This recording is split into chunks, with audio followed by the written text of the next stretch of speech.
and welcome to the Sonji Land Show, where everybody's upside down. And today I have a guest who is freakishly strong.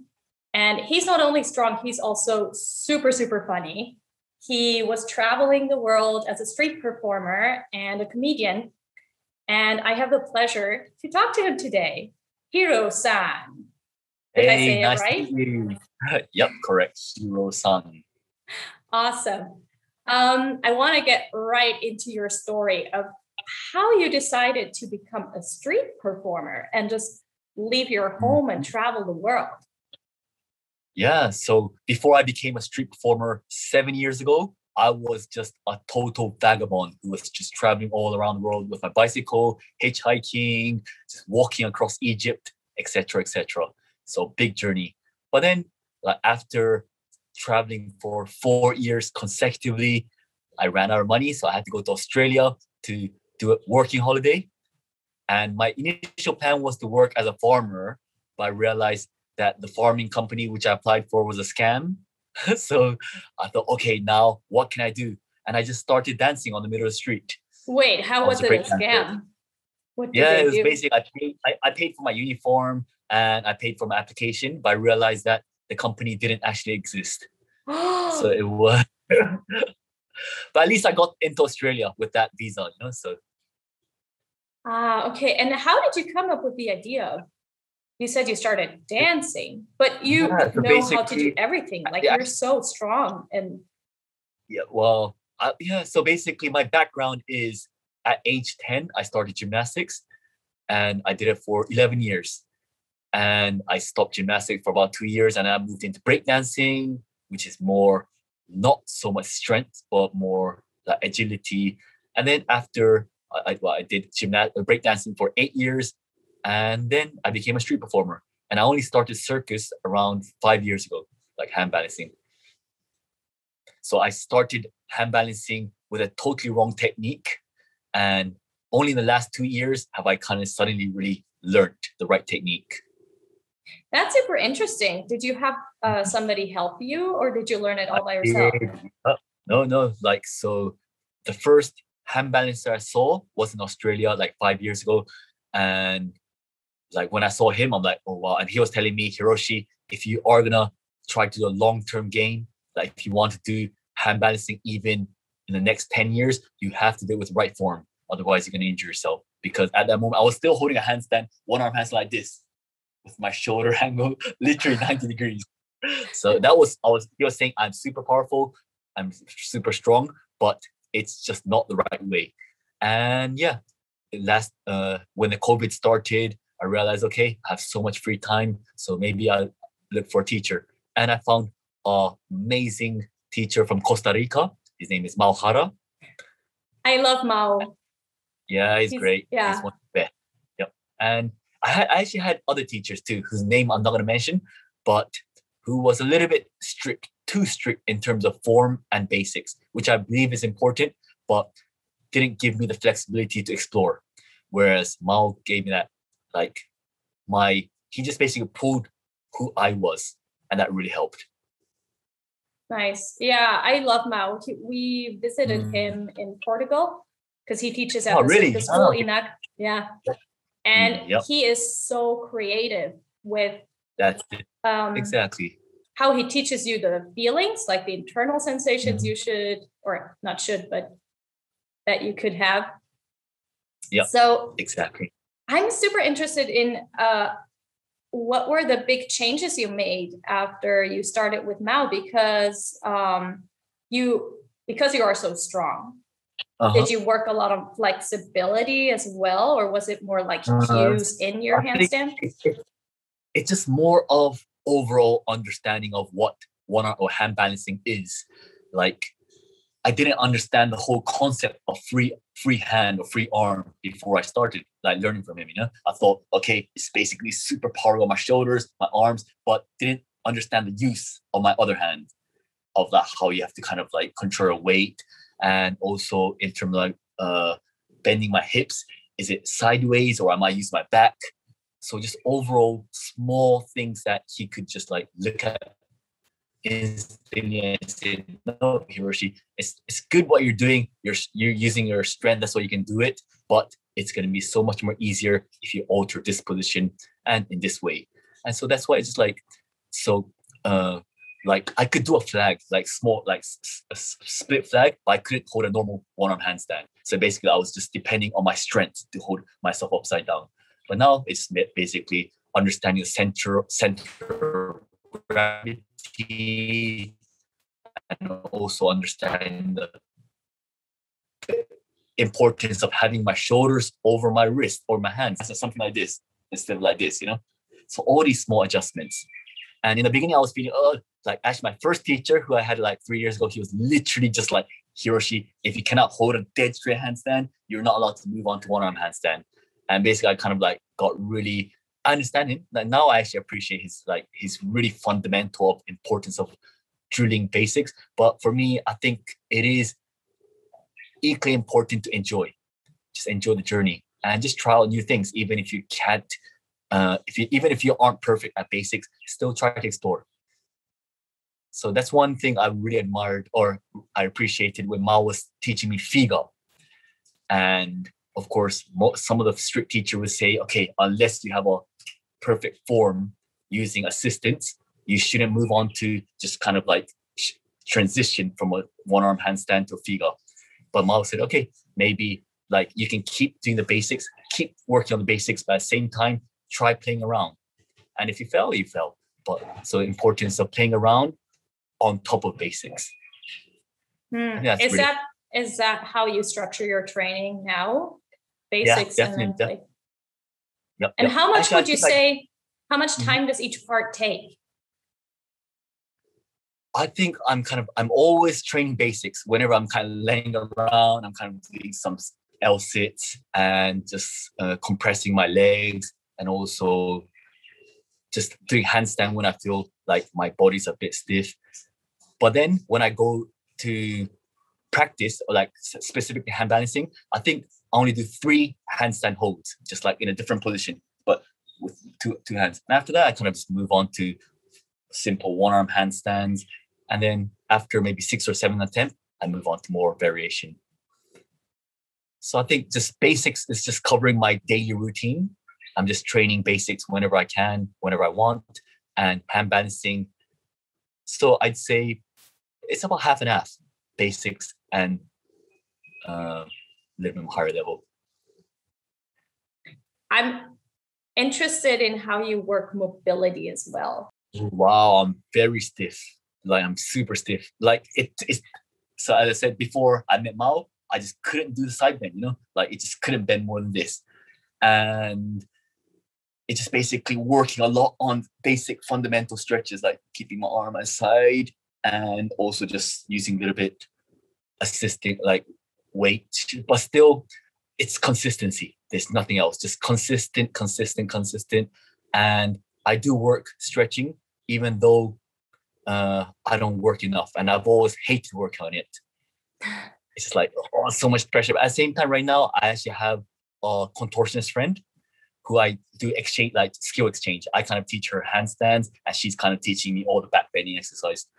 Oh, cool. And so it's good. It's slow, and of course, comparing to like strength-based exercise, still really it takes me energy, if that makes sense. Like some things, like okay, I can just do it. Like I can just do handstand whenever I want to. But to do, for example, forward bending, it takes more of my mind energy than my physical energy. It's same as cooking. I hate cooking. Like I cannot pick up a frying pan and put oil on top. It's just like it's like a trauma, you know. So I think it has to become a habit. Okay, so you don't even ask yourself if you want to do it or not. You just do it, basically. Like handstand, yeah, definitely. I'm it's like part of my life now, you know. It's like similar. I do meditation quite a lot. I do a little bit yoga exercise, but when it comes to real stretching, it's something that I'm repelled. My body's still repelled, and I think it takes about 90 days. That's what I heard. Consistency become a habit. To become a habit. Okay, I thought you say it takes 90 days to become good at it. No, not all. It takes years, years, years to become habit that I still stretch. Yeah. I'm still very inconsistent.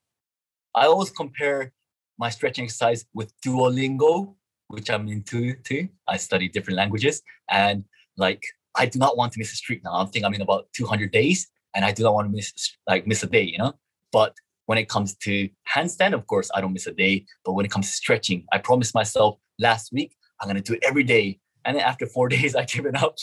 So it's so hard. It's hard to continue.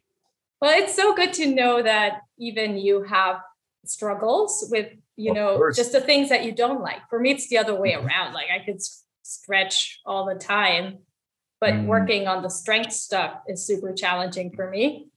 Yeah, exactly. Why do you think that is? Do you think it's just like our natural? It's definitely natural. Yeah, like we're more we enjoy training things that we're good at. We enjoy training things that we feel comfortable.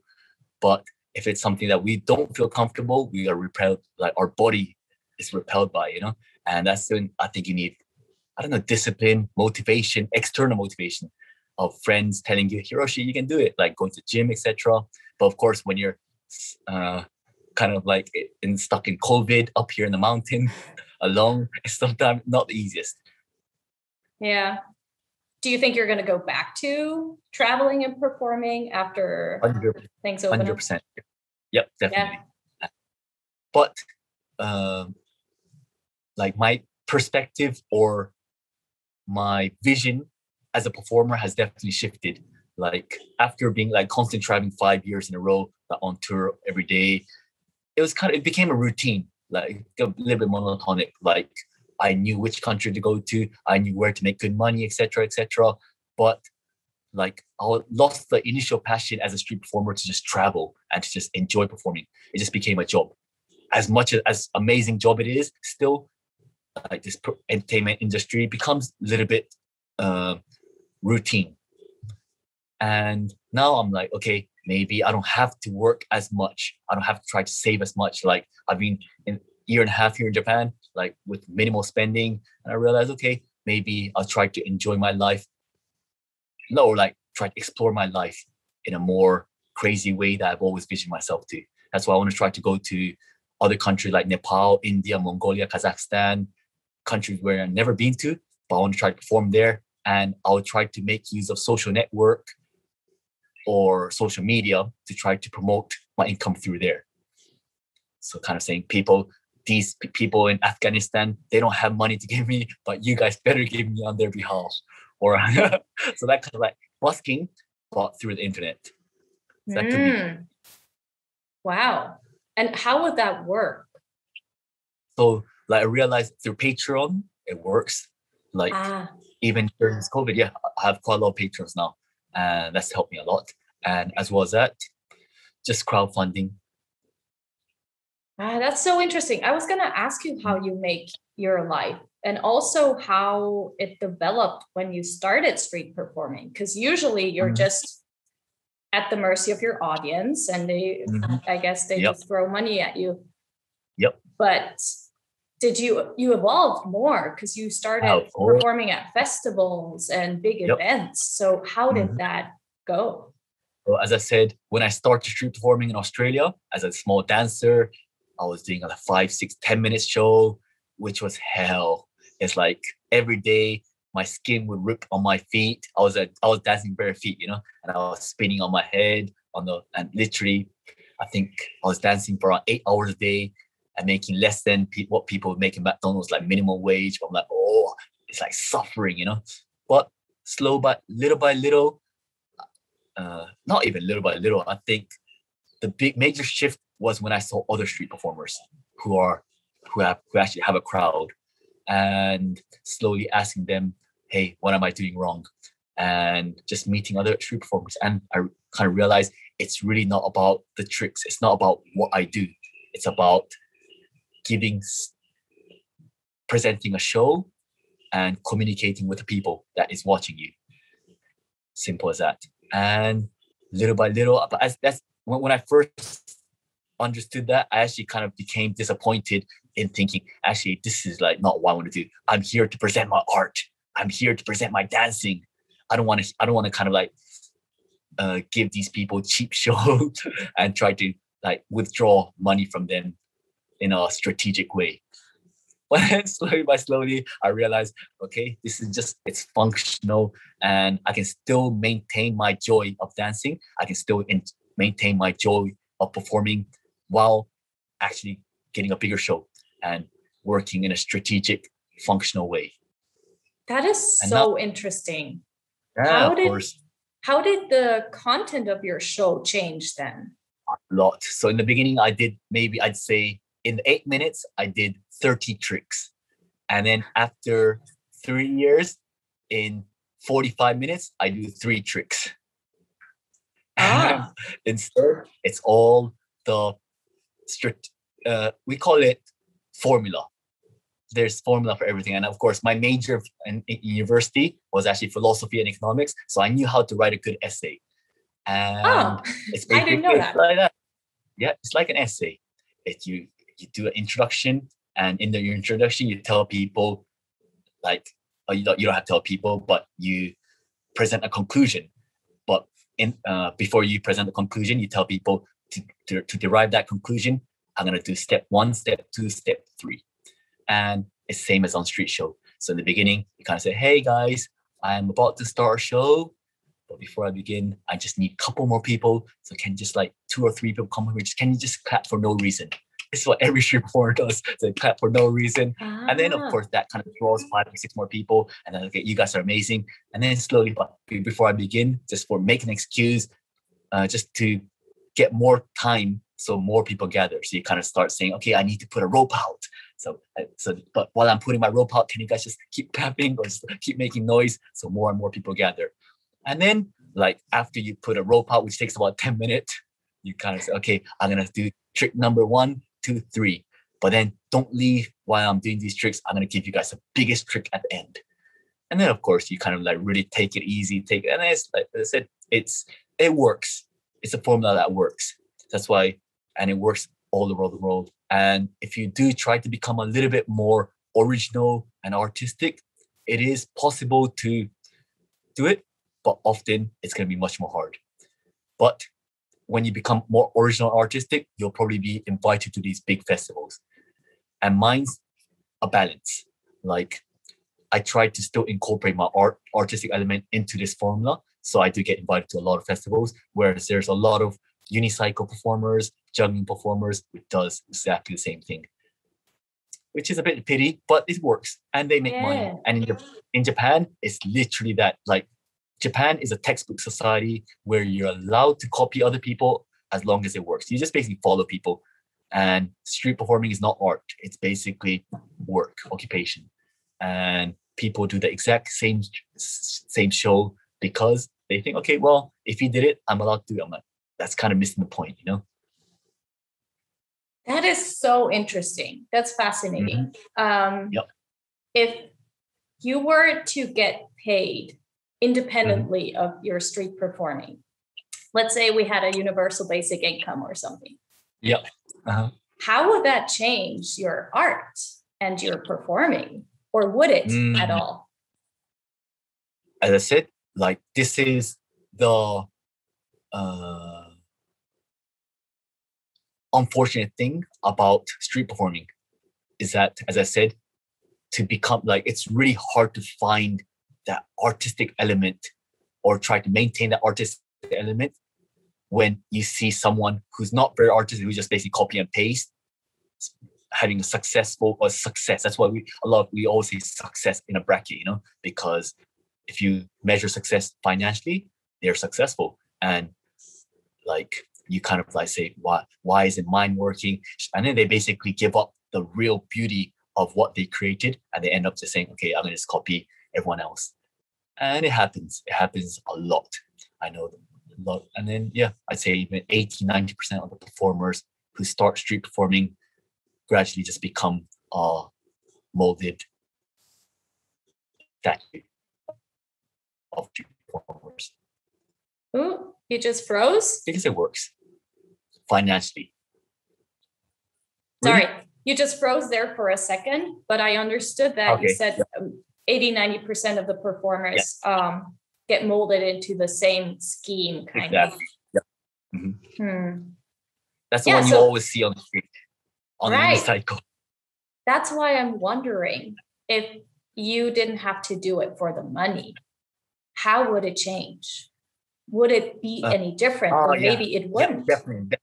Yep. That's why, like for me, I get invited to a lot of festivals now. So in these festivals, I'm not allowed to collect money off this. A lot of these festivals. So I'm like, all right, guys. So I'm not doing it. I'm just stay around. I can just like do some weird tricks. And if you guys want to walk away, you can. I don't care.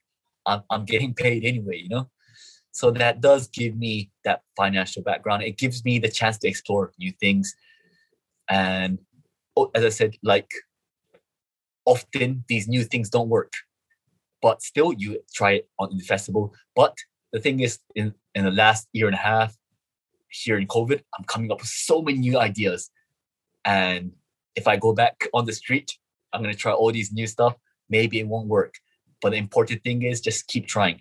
Try and error, try and error, try and error. Mm-hmm. What kind of ideas do they have anything to do with your comedy, or is it physical comedy. tricks? Mostly talking comedy. Yeah. The tricks wise, as I said, like I'm constantly working and evolving in my hand balancing. But ultimately, on a street show, I know that like instead of all these beautiful hand balancing, I should just do a simple croc and say, guys, look, I'm doing a croc. People love that croc, you know, it's the easiest trick. Yeah. Whereas you do a flag and people cannot tell the difference. So as I said, yeah. So I think on a street show, I'll maintain my my formula and tricks that works. I just do 3 tricks. One of the tricks, I get 2 guys and I make them do this, and I do a handstand on top of these 2 guys blindfolded. But like I have a whole joke with blindfold, whole joke between 2 guys. And the second trick is I just make someone lie on top of me and I kind of like lift him up in a planche. And the third one is I kind of walk over people and then underneath the kid in handstand. And these tricks are still impressive. Like most other street performers, like Hiroshi, your show is not talking. It's an impressive, like technical show. But for me, these tricks are really easy because my other tricks are really the jumping under the kid in a planche, that is easy. Yeah, for me, yeah, it's like, yeah.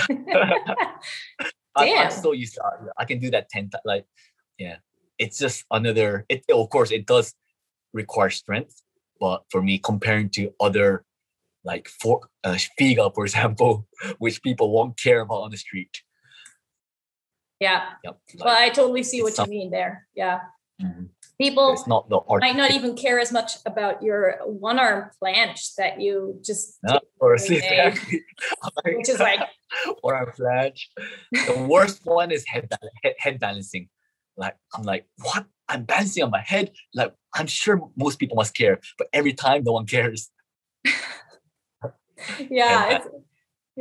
Well, they just don't know how much it requires. But so, you are super versatile. Like you juggle. Your comedy obviously is just hilarious. And physically, it just feels like there's nothing that you can't do. How did you get so versatile? Because you really have a lot of skills. Mm-hmm. Like I think it's just a combination of gymnastics, breakdancing, and hand balancing. Like all 3 have different handstand shape and different approach to doing handstand. And so like that's definitely kind of given me the versatility in body movement. But definitely, as I said, one of my weakness is flexibility. And I used to be quite flexible, but not anymore. So I think, yeah. And in terms of juggling, like I think often, like when I'm doing my street show, I often feel like handstand or just physical thing is not enough. So I just want to kind of play around. And when everyone around you is juggling, I feel like, okay, let's practice juggling too. But comparing to like jugglers, I'm still a beginner. Oh, yeah. Well, I don't know anything about juggling. So to me, that's super impressive because I can't do it at all. Are you interested in teaching at all, or do you teach? So I do teach, yeah. So I have around like 9 students now. Like this is again, I kind of give a condition on Patreon saying, okay, if you guys support me this much, you guys can get this much lesson. And some people are saying, I don't need this lesson. And some people are saying, okay, I'm supporting your Patreon to get lessons. But one of my condition is once I'm back on tour, I probably have to stop teaching because I just don't have time. But yeah, right now, so I started teaching, I'd say half a year ago, but I've always been uncomfortable or like not confident in teaching. I just feel like I'm not qualified enough. I think I wasn't qualified enough. But of course, in the last half a year or last 4 or 5 months, like now that I feel like, okay, I now understand what it means to balance. And yeah, I'm pretty confident to teach now. Mm. Well, I scrolled down your Instagram and you were already super strong and doing a one-arm handstand, for example, didn't seem like a hard thing for you. It was more, I think it was there, but I didn't understand. I think that's when you start becoming more confident, when you understand the trick, not just be able to do the trick, but to understand it. Everything just like fits together like a puzzle. The alignment, your hand position, your shoulder positioning. And I think when you can do, it's hard to explain. Like there's a big difference between being able to do something and understanding it, like in theory. And also explaining it to someone else, right? Who doesn't have the experience. Yep. So circling back to your own training, what is it exactly that you understood? You said alignment for yourself, but were there any specific cues that made a big change for you? Or any specific?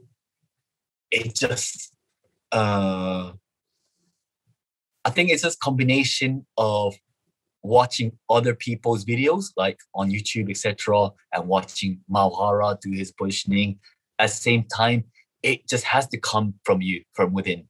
Like you just try it, you just do it over and over and over and over, and realize, wait a minute, this is it.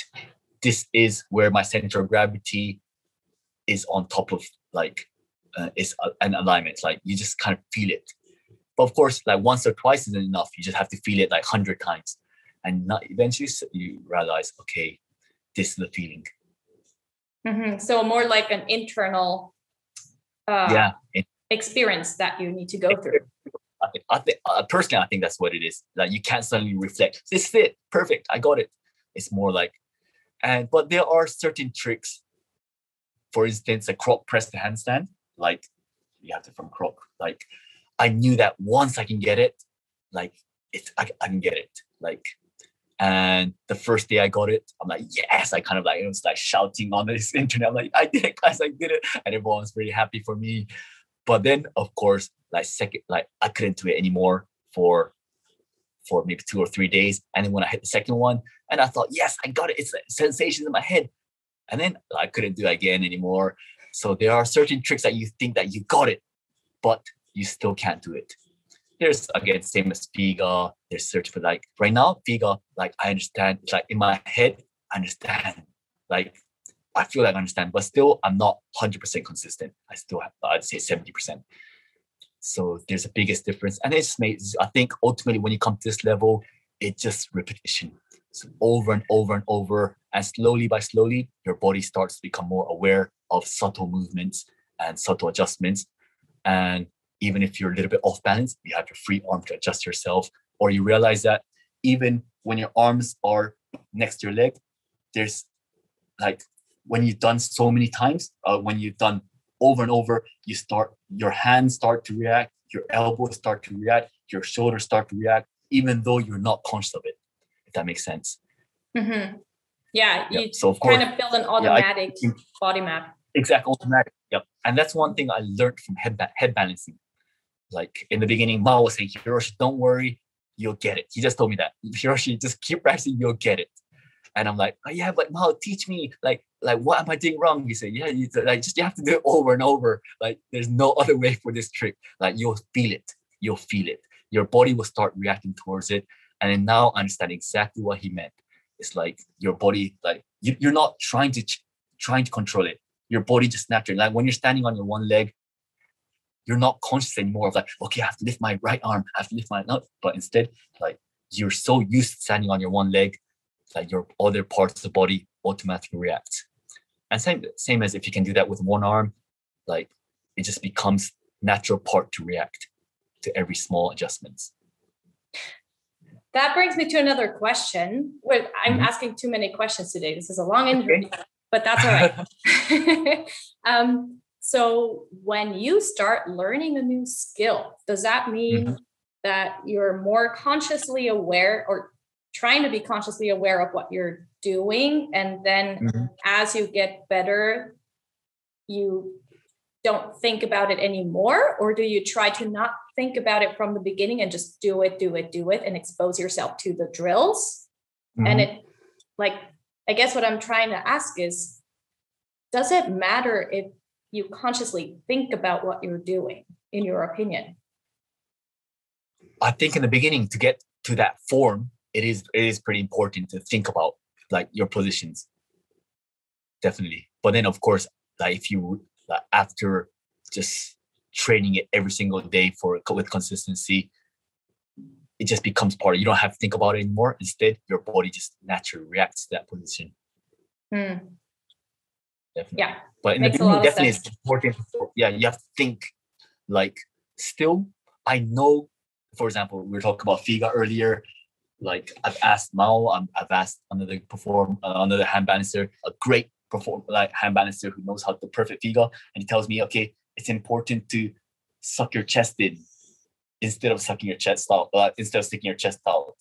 And like for me, I think I still end up sticking my chest out just because I'm so like, it's become a habit. But like I'm still consciously trying, and if I have with an assistant, I can actually really focus on form, and I still have to think about it. Whereas like when I'm just doing an ordinary one-arm handstand, I no longer think about each, but rather I'm just like, okay, here. So I think, it's very important to think. Okay, last question. Keep on asking. How do you motivate yourself? And do you ever have lack of motivation? And how do you get over that? Well, right now I have lack of motivation. Like right now, I was trying to do like maybe 20 minutes handstand session before doing this interview. I was like, ugh. So instead, I was kind of like just juggling 3 balls. Right, I'm just too tired. So I'm just doing this. So of course, not always. Like people ask me the same question, like, Hiroshi, how do you stay so motivated? I'm like, no, you're not. I'm not a perfect image that you created in your head. I'm not like the hardcore hand balancer who's just training all the time. Like I do feel tired. Like in the morning when I wake up, I don't like wake up in the morning, like, yes, I'm gonna start training. No, I'm like, I feel like, should I do it? Should I train? And I gulp 2 cups of coffee and I start with that first handstand. First handstand, that's the most important. Like just kick up the handstand and loosen your shoulders in that position. And you'll be surprised on the second handstand, you realize, okay, actually it's not bad. So do your second handstand, and then third handstand, your body's starting to warm up. And fourth, fifth, sixth, seventh, it gets better and better. So it's always hard, that first handstand. Like I'm actually age 37. I look young, and of course my body is stiff. Like I feel like, what am I doing? How is my body still coping with this routine? But it just basically, it's that first step, taking that first step every morning or whenever I feel like it.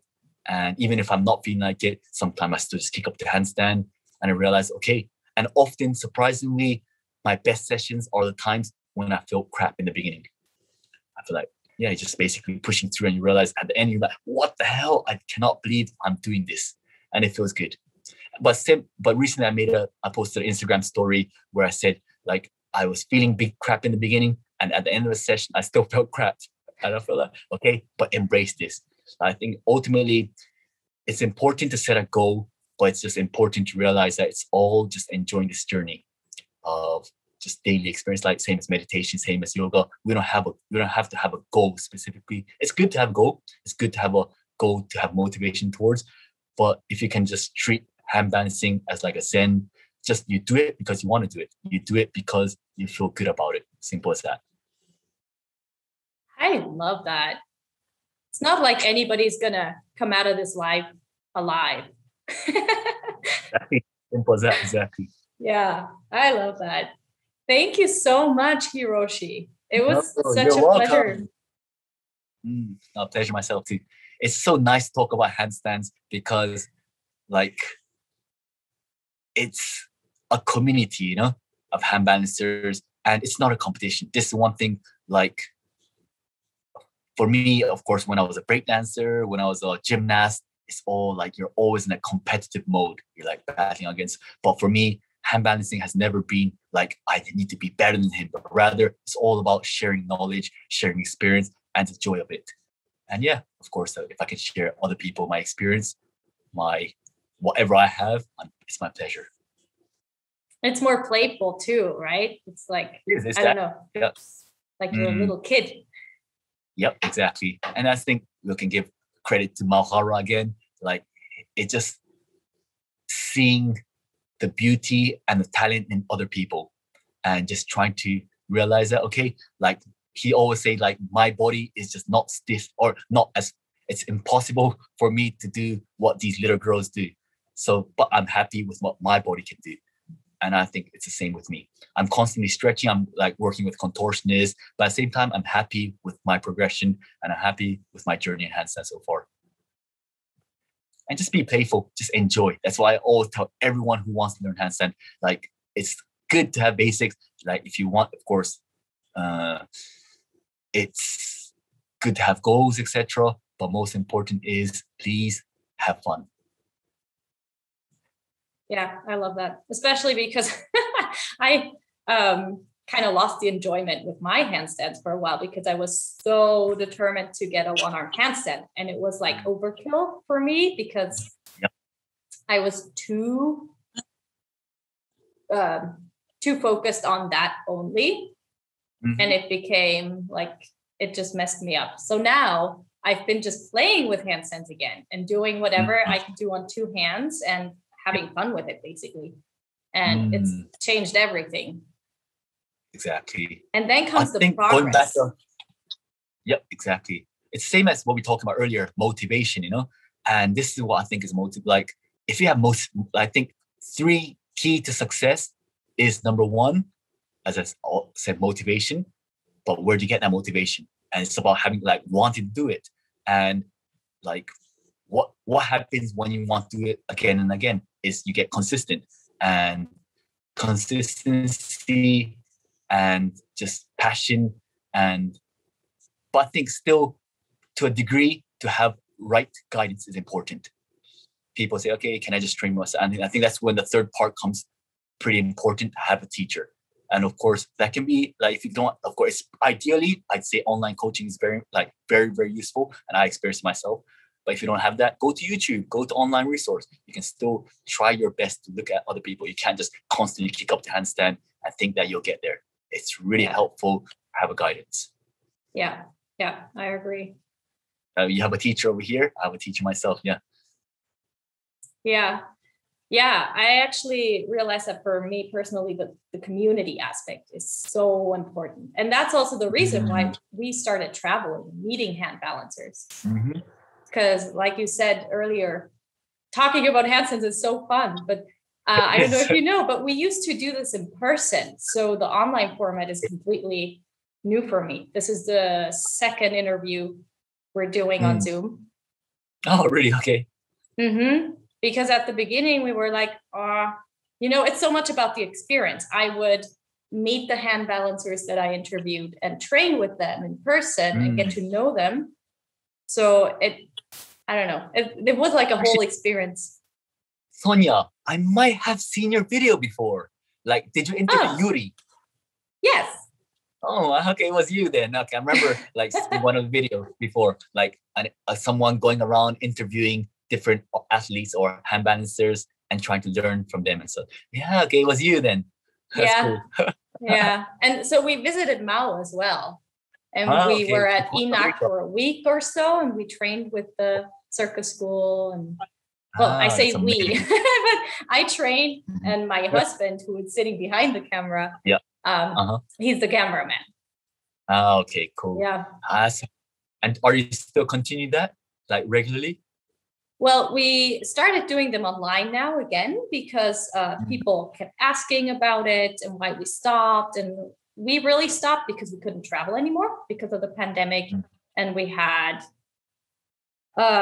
we moved from the US back to Austria, and, the pandemic just threw everything around for us. And we had a tough time for a while, but then we decided to go online and just keep doing it. And we hope to be able to go back to traveling as well and do in-person interviews.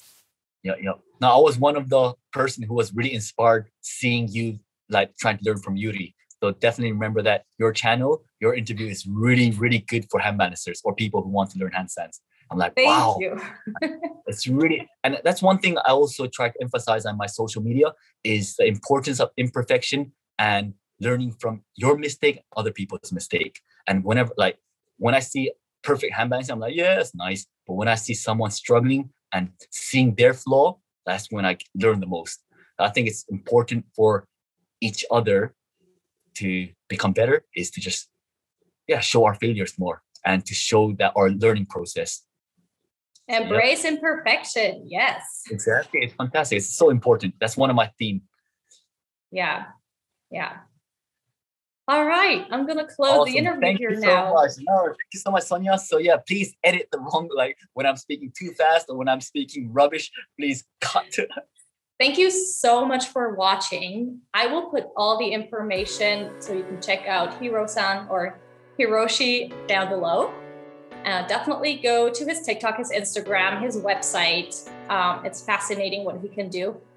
And don't hesitate to comment down below what part of the interview was really insightful for you and how can it help someone you know. So like, share, subscribe, and I'll see you next Monday on the Sonji Land Show.